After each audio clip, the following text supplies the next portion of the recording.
Ready start. महोदय, वह उस भारतवर्ष से कहीं अधिक बड़ा है जो कभी किसी भी ऐतिहासिक काल में या उसके पहले किसी एक छत्र शासन के अधीन रहा हो। आप जानते हैं कि भारतवर्ष इतना बड़ा देश है, पर संसार के और बड़े बड़े देशों की सैनिक शक्ति के सामने उसकी शक्ति बहुत कम है। इंग्लैंड, अमेरिका और रूस की सैनिक शक्ति के सामने हमारी शक्ति बहुत कम है। ऐसी स्थिति में हमारे सामने प्रश्न यह है कि क्या हम किसी के सामने झुक जाएं, किसी के साथ मिल जाएं, या अपने को तटस्थ और स्वतंत्र रखें। किसी के साथ मिल जाने का अर्थ यह हो सकता है कि हमें उसके प्रभाव या उसकी शक्ति का लाभ मिले, परंतु उसका परिणाम भयंकर हो सकता है। यदि उन पर कभी संकट आया तो हम पर भी आएगा। यदि हम अलग रहते हैं तो हम अपने पैरों पर खड़े होकर अपनी शक्ति से बहुत कुछ कर सकते हैं। हमारे प्रधानमंत्री ने इसी नीति को अपनाया है, और यद्यपि आरंभ में हमारे अपने देश में ही बहुत से लोगों ने इसको नहीं समझा था, पसंद नहीं किया, परंतु आज हम देख रहे हैं कि उसका परिणाम क्या हो रहा है। हमारे प्रधानमंत्री ने इस बात की घोषणा कर दी कि हम किसी भी दूसरे देश के साथ गठबंधन नहीं चाहते और हम स्वतंत्र रहकर अपना कामकाज अलग चलाएंगे। हमारे बहुतेरे लोगों ने यह समझा कि यदि हम किसी बलशाली देश से मिलें तो और कुछ नहीं तो कम से कम आर्थिक सहायता तो मिलेगी। जो देश यह चाहते थे कि हम उनके साथ मिलें, उन्होंने तो बुरा माना ही। उन्होंने यह नहीं समझा कि हम अपने को अलग रख रहे हैं, न कि उनके विरोधियों के साथ मिल रहे हैं। जैसे जैसे समय बीतता गया, धीरे धीरे उन्होंने भी हमारी विदेशी नीति को समझा। आज संसार के लोग मानने लग गए हैं कि भारतवर्ष अपने दृष्टिकोण पर स्थित है। इतना ही नहीं, बल्कि एक नए देश को, जिसे स्वतंत्र हुए अभी 55 वर्ष ही हुए हैं, जो स्थान मिल सकता है उससे कहीं ऊंचा स्थान हमको मिल गया है, और हमारा दायित्व भी बढ़ गया है। मैं मानता हूँ कि इसी प्रकार यदि हम महात्मा गांधी के दूसरे सिद्धांतों को भी अपनाएं और उसके अनुसार आचरण करें तो इसका संसार पर बहुत प्रभाव पड़ेगा।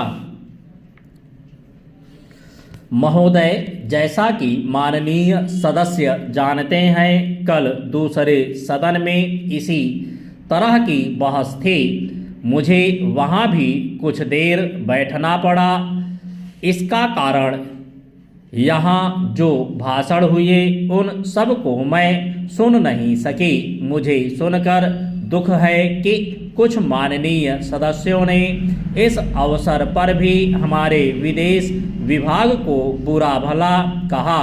सेवाओं पर दोषारोपण करके सरल रास्ता निकालने का प्रयत्न ऐसी प्रवृत्ति है जिसकी मैं निंदा करती हूँ। मैं यह नहीं कहती कि हमने गलतियाँ नहीं की हैं, और हमारे सभी प्रतिनिधि हमेशा योग्य ही होते हैं। जब गलती हो तो हमें उसे अवश्य बताना चाहिए, लेकिन सदा आलोचना करते रहने से निरुत्साह पैदा होता है और मनोबल गिरता है। हमें उन औजारों को ही कुंठित नहीं कर देना चाहिए जिनसे हमें काम लेना है। देश और विदेश में हमें काम तो करना ही है। हम अच्छी तरह जानते हैं कि पाकिस्तान के शासकों को दी गई हर सहायता बांग्लादेश के निर्दोष लोगों के विरुद्ध इस्तेमाल की जाएगी। इस अवसर पर हमारे प्रतिनिधियों ने परिश्रम से बहुत अच्छा काम किया है। प्रस्तुत परिस्थितियों में वे जितने प्रभावी हो सकते थे हुए हैं। कुछ सरकारों के विचार निश्चित हैं और यदि उनमें सहानुभूति भी पैदा की जाए तो भी वे इस प्रकार के मामले में कोई स्पष्ट बात कहने को तैयार नहीं होंगे। मैं कहना चाहूँगी कि हमारी उन सेवाओं ने जो वर्तमान स्थिति से निपटने में जुटी है साहस और समर्पण का परिचय दिया है। यदि कुछ माननीय सदस्यों को गाली देकर और सरकार पर साहस, दिशा और यहाँ तक कि समझ की कमी का आरोप लगाकर कुछ संतोष मिलता है तो मैं उन्हें इससे वंचित नहीं करना चाहती।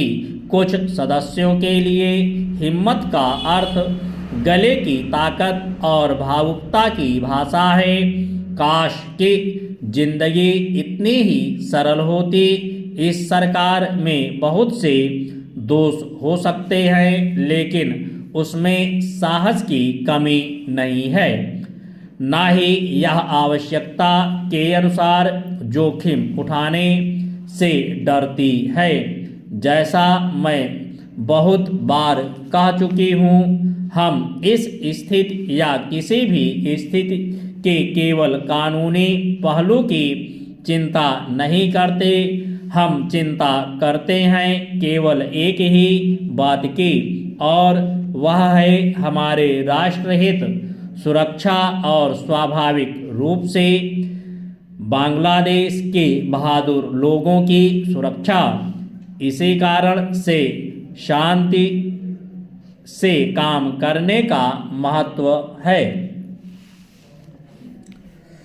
महोदय, मान्यता शब्द की हर तरफ से मांग आई है। मानो कि मान्यता देने भर से ही वे बहुत सी कठिनाइयां हल हो जाएंगी जो बांग्लादेश के लोगों के सामने हैं, हमारे देश के सामने हैं और विशेषकर हमारे सीमांत राज्यों अर्थात पश्चिम बंगाल, असम, त्रिपुरा और मेघालय के समक्ष हैं। हमने इस प्रश्न के हर पक्ष पर बड़ी गहराई से सोच विचार किया है।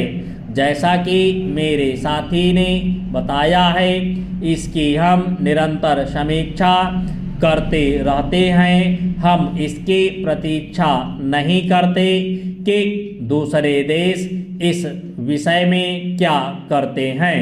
इस बारे में या अन्य मामलों के बारे में हम जो कुछ भी निर्णय करेंगे वह स्थिति के हमारे अपने ही स्वतंत्र मूल्यों के अनुसार और इस बात को ध्यान में रखकर होगा कि हमारे व्यापक अर्थ में किस तरह पूरे होते हैं। कल मैं अपनी वर्तमान कठिनाइयों में से संभावित खतरों और बोझों के बारे में जानबूझकर बहुत संयत भाषा में बोली थी। इस कारण नहीं कि मैं बोझों या खतरों से आज या कभी डरी हूँ, बल्कि इस कारण कि मैं चाहती हूँ कि माननीय सदस्य इन सब विषयों पर गहराई से विचार करें। खतरों का तभी सामना किया जा सकता है जब आदमी के इसके लिए तैयार हो। स्टॉप।